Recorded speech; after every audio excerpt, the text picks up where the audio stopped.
नमस्कार दोस्तों, धर्म दर्शन में आपका स्वागत है। आज की इस वीडियो में हम आपको पुत्रदा एकादशी के बारे में बताएंगे।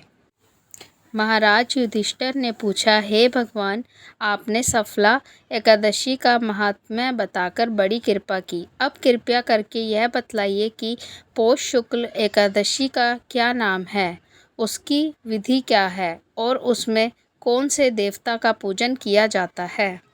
भगवान श्री कृष्ण बोले, हे राजन, इस एकादशी का नाम पुत्रा एकादशी है। इनमें भी नारायण भगवान की पूजा की जाती है।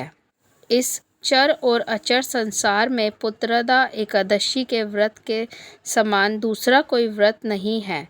इसके पुण्य से मनुष्य तपस्वी, विद्वान और लक्ष्मीवान होता है। इसकी मैं एक कथा सुनाता हूँ, सो तुम ध्यानपूर्वक सुनो। ब्रदावती नामक नगर के सुकेतनुमान नामक का एक राजा राज्य करता था। उसके कोई पुत्र नहीं था। उसकी स्त्री का नाम शैव्या था। वह निपुत्री होने के कारण सदैव चिंतित रहा करती थी। राजा के पितर भी रो रोकर पिंड लिया करते थे और सोचा करते थे कि इसके बाद हमको कौन पिंड देगा। राजा को भाई, बंधु, धन, हाथी, राज्य, घोड़ा और मंत्री, इन सब में से किसी की भी संतोष नहीं था। वह सदैव यही विचार करता था कि मेरे मरने के बाद मुझको कौन पिंडदान करेगा। बिना पुत्र के पितरों और देवताओं का ऋण मैं कैसे चुका सकूंगा। जिस घर में पुत्र ना हो उस घर में सदैव अंधेरा ही रहता है। इसीलिए पुत्र उत्पत्ति के लिए प्रयत्न करना चाहिए। जिस मनुष्य ने पुत्र का मुख देखा है वह धन्य है। उसको इस लोक में यश और परलोक में शांति मिलती है, अर्थात उनके दोनों लोक सुधर जाते हैं। पूर्व जन्म के कर्म से ही इस जन्म में पुत्र, धन आदि प्राप्त होते हैं। राजा इसी प्रकार दिन रात चिंता में लगा रहता था। एक समय तो राजा ने अपने शरीर को त्याग देने का निश्चय किया, परंतु आत्मघात को अपमान पाप समझकर उसने ऐसा नहीं किया। एक दिन राजा ऐसा ही विचार करता हुआ अपने घोड़े पर चढ़कर वन की ओर चल दिया तथा पक्षियों और वृक्षों को देखने लगा। उसने देखा कि वन में मृग, व्याघ्र, सूअर, सिंह, बंदर, सांप आदि सब भ्रमण कर रहे हैं। हाथी अपने बच्चों और हथनियों के साथ बीच में घूम रहा था। इस वन में कहीं तो गीदड़ अपने कर्कश स्वर में बोल रहे हैं, कहीं उल्लू ध्वनि कर रहे हैं। वन के दृश्यों को देखकर राजा सोच विचार में लग गया। इसी प्रकार आधा दिन बीत गया।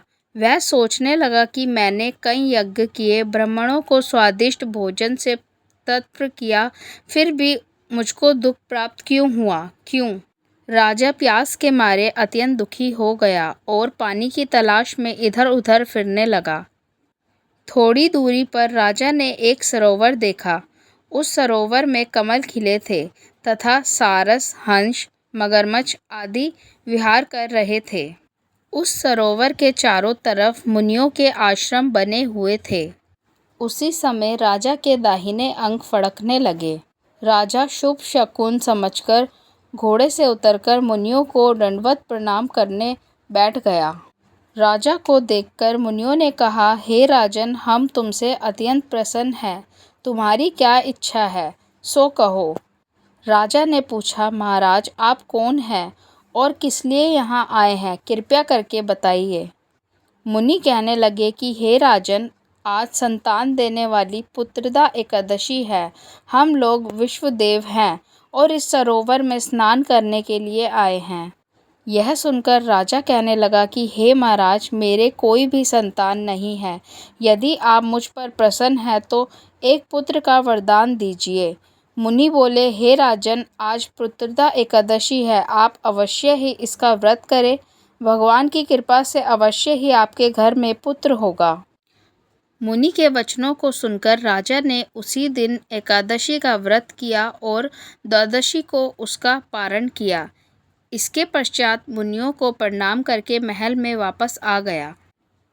कुछ समय बीतने के बाद रानी के गर्भ धारण किया और 9 महीने के पश्चात उसके एक पुत्र हुआ। वह राजकुमार अत्यंत शूरवीर, यशस्वी और प्रजापालक हुआ। श्री कृष्ण बोले, हे राजन, पुत्र की प्राप्ति के लिए पुत्रदा एकादशी का व्रत करना चाहिए। जो मनुष्य इस महात्म्य को पढ़ता या सुनता है उसे अंत में स्वर्ग की प्राप्ति होती है। ऐसी ही और जानकारी के लिए हमारे चैनल को सब्सक्राइब कीजिए। धन्यवाद।